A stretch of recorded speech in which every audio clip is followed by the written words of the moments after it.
You know, when a leader sees something and he knows that there can be solution to that thing, it's always very painful for that particular leader.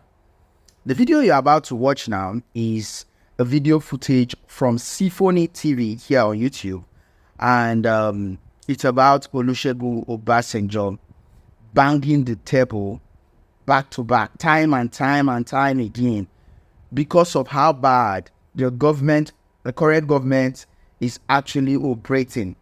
And for someone like him who has been there in the seat of power and has left with the experience, knowing that these things, there are still opportunities that Nigeria can still make from and still get better, but doesn't have that opportunity to get back to correct all of the mistakes he has done. A lot of you will say, he is one of them. This is somebody who he has ruled in his time. Things were bad. This happened. Now, trust me, if someone is repented and is ready to correct, to make any correction, I think that person should be given a chance to take correction. But the current government now isn't helping in any form, not taking advice from anybody, just doing their thing their own way. And the economy is getting bad by the day. Well, I thought as much as to allow you guys just watch this clip, because if I start cutting it, you will not really enjoy it. So let me allow you watch the clip, see how he is consistently banging. He gave a lot of massive points in this video. I'll just allow you watch it. Don't forget, we do not own rights to this clip. All the clip belongs to Symphony TV. And I guess this was a meeting discussion with the House of Rep. And yes, it was fully a pain to see a past leader being so angry that he doesn't have access to, make changes when he see the country drowning in again. Anyway, watch the video. Please don't forget to drop a comment below sharing it. The character of the people that are in government, with all due respect, most of them should be behind the bar. And that is the truth. Most of them should be behind the bar. Some should even be in the gallows. Now, if these are the people that are ruling us, then what do you expect? It doesn't matter whether you make whatever you make it will not. So the point is that the character of the people that are coming to government, their attributes, the sort of people, who are they? Look, in my own part of the world, even when you want to give a daughter for marriage, you say, hey, look at the background. What is the pedigree?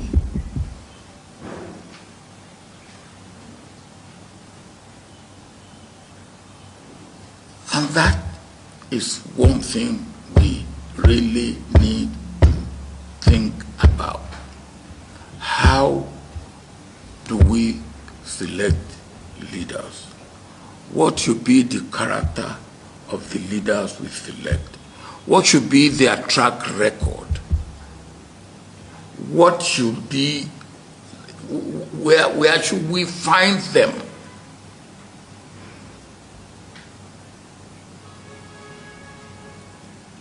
Are they role models?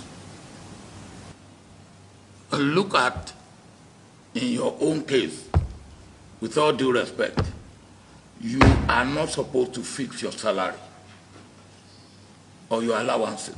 It's supposed to be done by the revenue mobilization and what? Fiscal commission. Fiscal commission.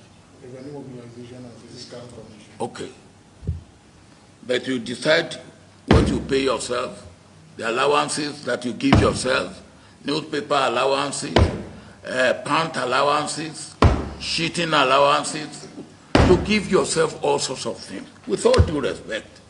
And you know it's not right. It is not right. It is not right for me to be the one to determine what I paid myself. It's immoral. And then you are doing it. The Senate is doing it. And you beat your chest. And in some cases, even the executive give you what you are not entitled to. You all got 200 million naira. When we were talking about the suffering of the people who put you there, on top of the obscene salary and allowances you give yourself, you got 200 million naira.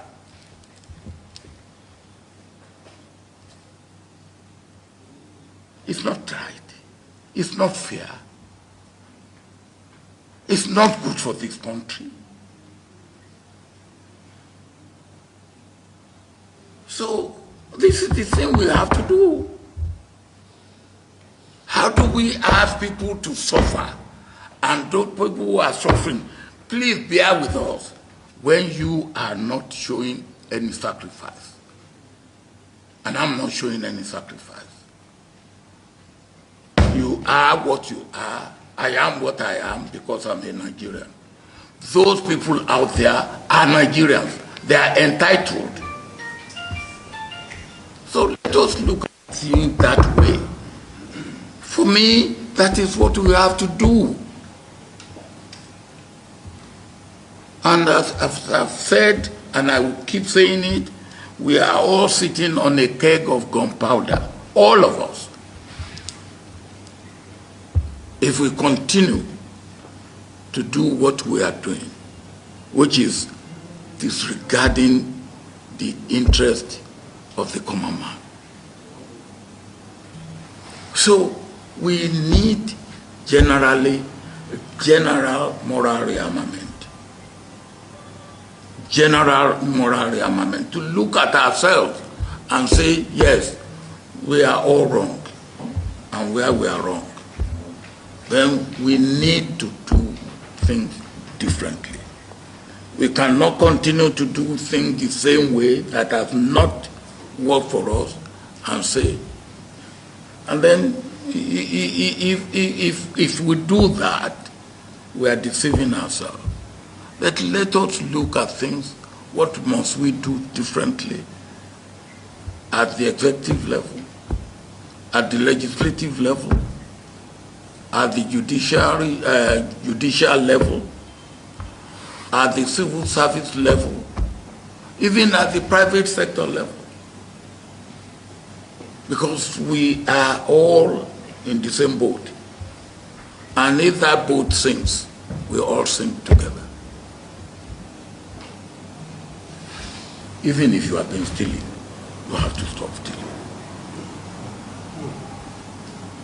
Because your name, your family, your pedigree, where is that today?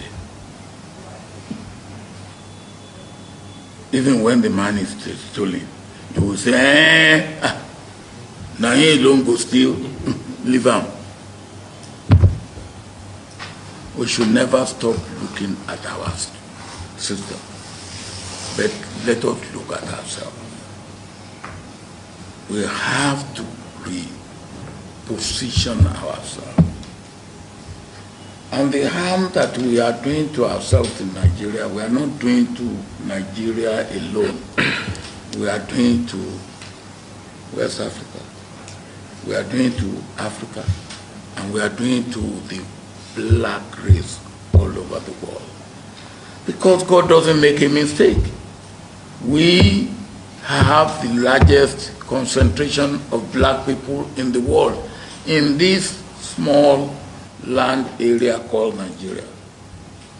And if the black man will make it, it has to be Nigeria leading the black man for making it. To the extent that we are not making it, we are disappointing ourselves. We are disappointing our region of West Africa. We are disappointing our continent of Africa. And we are disappointing the black man everywhere in the world. They look up to us. If God has put the largest concentration of black men here, God expects something better than what we are doing. Let us look at ourselves It's not, it can't go on the way it's going on. And the youth, whatever we may say to them or do to them, what they are demanding is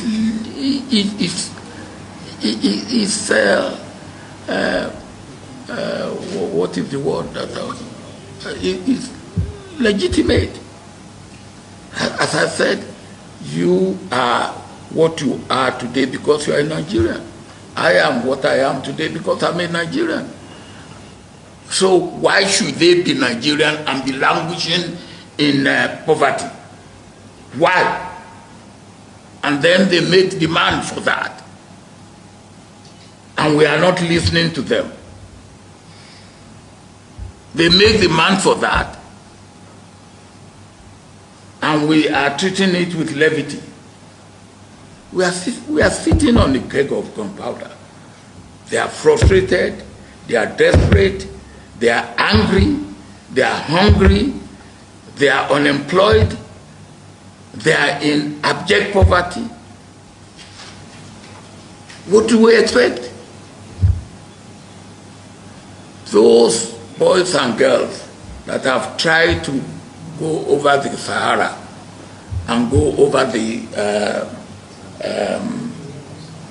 Mediterranean, they had 3 hurdles to cross. The Sahara, the ill treatment in the Mediterranean country on this side, whether it's Algeria or Libya or wherever, they go through hell. Then the Mediterranean. Then when they landed on the other side, some of them came here. I listened to them and I was weeping. Now, why should they go through that? Because what you and I have not given them the attention.